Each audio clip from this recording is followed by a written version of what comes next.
So last night was also a big night on the Republican side of things. So last night they had held primaries in the states of Hawaii, Mississippi, Michigan, and Idaho. And Donald Trump was able to win 3 out of 4 of the states. He won Hawaii, Mississippi, and Michigan.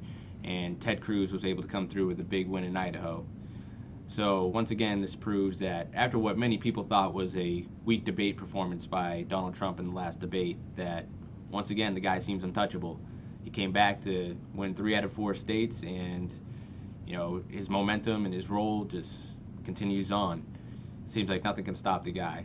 And Ted Cruz with his win in Idaho just further emphasizes his point that he is the clear and best alternative to Donald Trump. And he has a point. He's clearly won the second most states. I believe he's won 7 states to Donald Trump's 15. So at this point, he is the clear and most practical alternative to Donald Trump, especially in terms of the delegate count. Now, last night was definitely a rough night for Marco Rubio. So he failed to meet the threshold in, I believe, Michigan and Mississippi.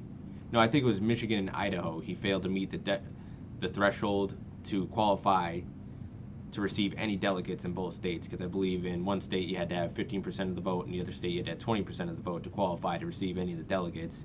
So he didn't qualify in either state. So he came through in the night with just maybe 2 or 3 delegates. So really a rough night for Marco Rubio.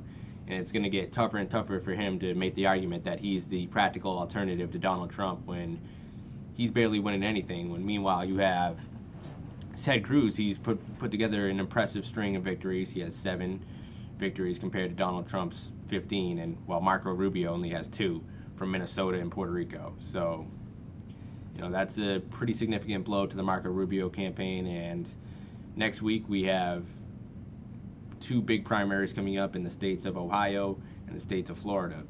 Now these are really big because, of course, Florida is the home state of Marco Rubio, and if he loses that state, I think that'll be it for him.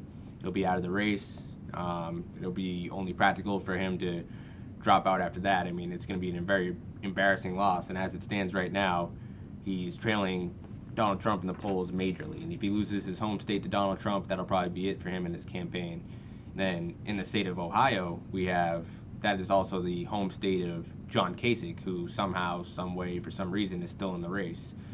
And if he loses that state to Donald Trump, then that'll probably spell the end for him.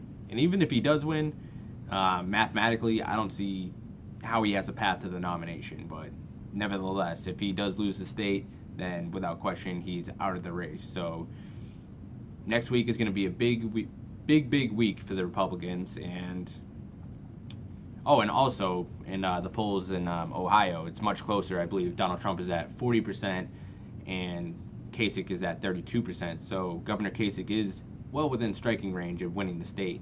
And if he doesn't win, then he's out of the race. And if Marco Rubio doesn't win his state, then he's out of the race.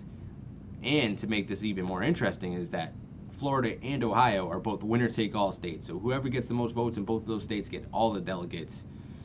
Florida, I believe, has 99 delegates, and Ohio, I believe, has 66 delegates. So, those 2 states are huge, with Marco Rubio, being from the state of Florida and John Kasich being from the state of Ohio, and the fact that they're winner-take-all. So it really doesn't get much bigger than the 2 primaries next week. So it's basically do or die for the Kasich and Rubio campaigns next week, and I guess we'll see what happens.